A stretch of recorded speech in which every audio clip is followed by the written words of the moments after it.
quiet wealth has a dangerous phase nobody talks about. It's the stage where you're sacrificing constantly, doing everything right financially, yet your life barely improves at all. And it's here where most people give up. I'm Paddy Kelly, a financial consultant, and today I want to explain why building quiet wealth is much harder than it looks, and how to make sure you stay in the game long enough for it to finally pay off. So look, building quiet wealth is hard because it takes sacrifice. You have to give up what you want now for the promise of more later. And the uncomfortable truth is that not everyone can do that. It's not easy to work 50 hours a week and at the end of it, instead of buying the things you want, stick your money into a bank account or an investment account. But the reality is, as hard as people think it is, it's even harder than that. In the early years, the pain of the sacrifice is so much greater than the joy of any gain, because compounding takes time. So it can take years before you see any meaningful change in your life, right? Other people are working, or they're getting new cars, new houses, new holidays, right? You're putting in the work and nothing in your life is changing. And when there's no results, there's also no recognition, right? By definition, quiet wealth is built behind the scenes. Nobody knows it but you. All your wins, all your milestones, and maybe more importantly, all of your sacrifices are invisible. You don't get recognition for any of it. And that's not normally the case in life, right? Like when you normally do something hard, then there are signs that you're doing the right thing. For example, if you lose weight, people compliment you. If you get a new job, people congratulate you.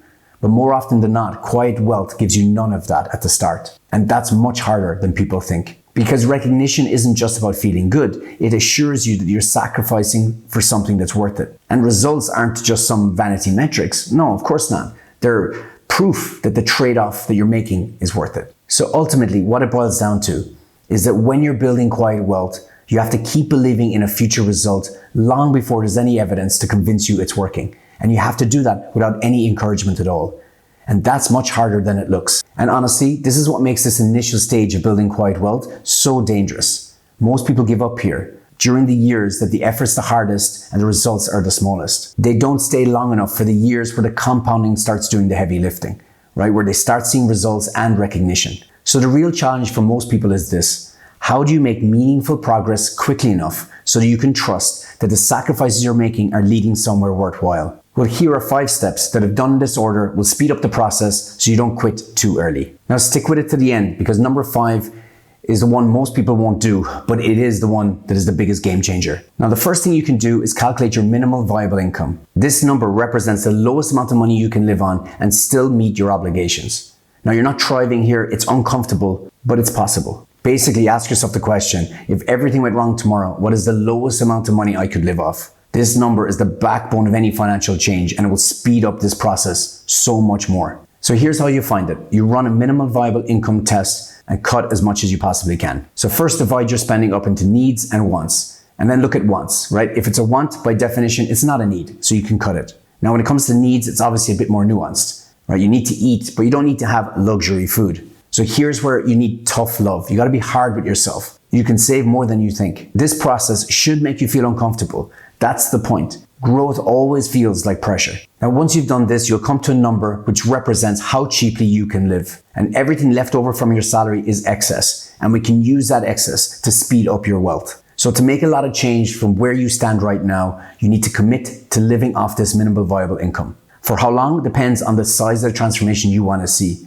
But ultimately, you can remember that it's temporary and it has a purpose. So now that we have excess, we can start to speed everything up. But before we do that, we need to build a buffer, a financial moat between you and chaos. As you know yourself, life is non-negotiable, right? Cars break down, phones break, people get sick. These financial emergencies are just a fixed cost of living. But you need to remember that one unexpected bill on the wrong day can set you back months, if not years, and we just can't let that happen. So before we start using your excess to build your wealth faster, we need to start building out this financial moat so we can protect you against bad luck. And to do that, we need to start building an emergency fund. If you have an emergency fund, then this unexpected bill on a bad day, when it comes, you can take that hit and keep moving forward. So if you already have an emergency fund, then you can move on from this step. But if you haven't, then take all of the excess that we just worked out, right? Take 100% of it and put it towards building up your emergency fund. Aim for 2 months of minimal viable income.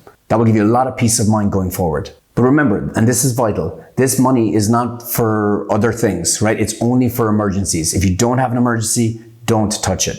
And now you have a foundation to start ramping up your wealth. So before we go on the offense and start building wealth faster, we have to accept that if you've got high interest debt, then it's dragging you down. Debt for most people is just anti-wealth. If you're building high interest debt, then you're quite literally going in the wrong direction. Compounding is great, but when it's working against you, it's an absolute nightmare. So what you want to do is this. You want to list all of your debt that you have, right? From highest to lowest in terms of interest rate. And then you want to tackle anything over 8% first. This is mathematically the fastest way out. So once you've secured 2 months of minimal viable income, you want to direct all of your excess into paying this high interest debt. Once this is paid off, it really will feel like a chain removed from your neck, right? You'll be able to breathe again, and more importantly, you'll be able to go on the offense to drive your wealth forward. And the first step to doing that is to increase your capacity. When you increase the amount you make, you increase your capacity to grow faster. And here are 2 ways of doing that. There's asymmetry and arbitrage. Asymmetry is when one side of something is greater than the other side. And lots of things are asymmetric, like tools, decisions, but also actions. And there's one asymmetric action that pretty much everyone can take in order to increase their capacity and therefore increase and speed up their wealth. And that is to ask for a pay raise. The downside is just uncomfortability or rejection, whereas the upside is thousands of dollars more. Quite literally, the value of the positive outcome is significantly greater than the value of the negative outcome. That's asymmetric. That's a good trade. But yet most people don't make that trade. They don't ask for a pay raise, despite the fact that statistically, if they do, they will get one. Think about that for a second, because you could just be one uncomfortable conversation away from making thousands of dollars more. Now, the second way is arbitrage. And arbitrage is when something is priced differently in different markets. And this happens in the labor market as well. Different companies pay different salaries for the exact same job. So go check it out. Look up the job market. I promise you, you're going to find that there are people out there doing the exact same job as you, but making more money. This explains why the fastest income jumps in life don't come from upskilling or from pay raises generally. They come from switching companies. So go find your arbitrage opportunity. So monitor recruiting sites, set up notifications, and you'll see very quickly that by staying at the company you're currently at, you're leaving money on the table. Don't wait for your employer to value you. Ask for a pay raise, right? Take the initiative, or then go to a company that values you more. Both of these will increase your earnings, which will increase your capacity to grow your wealth. So you see results sooner rather than later. And that means you won't give up and you'll stick with it. So finally, we get to where the real magic happens, right? You've built your buffer, you're earning more, right? You're doing everything right, but now you want to go on the offense. You want to maximize your investment returns. And to do that, there are 4 levers to pull on. Principal, how much you invest; rate, the return you get; tax, which is obviously how much tax you pay; and then fees, what fees you pay. Optimizing for all of these will compound your wealth faster. So standard advice will take care of most of this, right? There are already systems set up so that you can invest simply, responsibly, tax efficiently. There are employer pensions, there's tax advantaged accounts, and then there's broad market indexes that help you diversify against risk. And so here's the order you should go about it. So first, determine if your employer has a benefit scheme, and if it does, max it out. If they're offering a match, then this is just free money, so take it. Second is open up a tax advantaged account. Now, some countries have these and some countries don't. So you need to check if your country has it. But in the UK, for example, you have the ISA. In the US, you have the 401k. So if you have one of these, you want to max these out too. Third is you can invest in broad market funds. These are basically just ETFs. They're low cost index funds. They're cheap and they diversify your investment across many different companies. So you don't really have to think about it. It's much more and significantly safer than investing in single stocks. You can access markets around the world, including the S&P 500, which typically returns around 8% per year. So there's a lot of good opportunities there. And that's the third part you want to hit. Now, what I've just outlined here will take care of your fees, your taxes, right? It's your basic investment strategy. But I want to show you more value than that. So I want to move on to principal and rate and how to optimize for these. Now, this is the part where very few people are willing to optimize. But if they were, they could possibly 10x the speed at which they hit their financial goals. Seems a lot, but let me explain. The biggest point of leverage in growing your money is not what you invest in, it's the order in which you invest. Now, most people think about investing in terms of they make their money from active income and then they take a part of that and they invest it in passive income. But the reality is you can invest in both passive income and active income. You can invest in both. And if you want to grow your money fast, then you should be agnostic about where you put that money, because it should only go where you get the highest return on investment.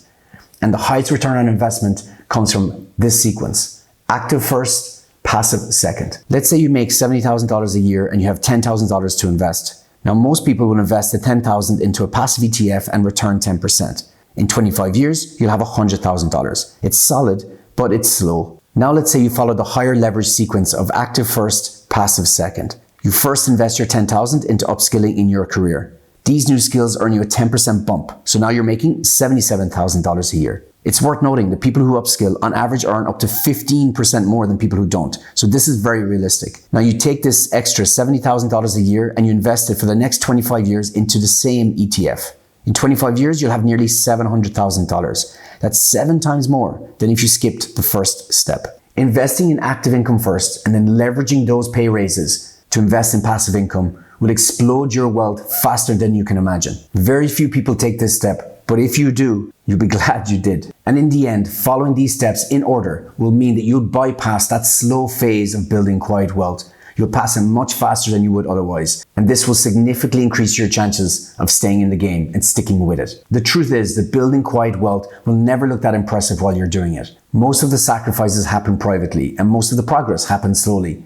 And to be honest, it takes much longer than people expect. But that does not mean that nothing is happening. The reality is that every smart decision you make, every sacrifice that you're making, will build more freedom and opportunity later in life. And after all, that's the point, right? Quiet wealth isn't about looking successful. It's about getting you to the point where you have more freedom and more options than most people can ever have. The issue is sticking with it long enough so you see those gains.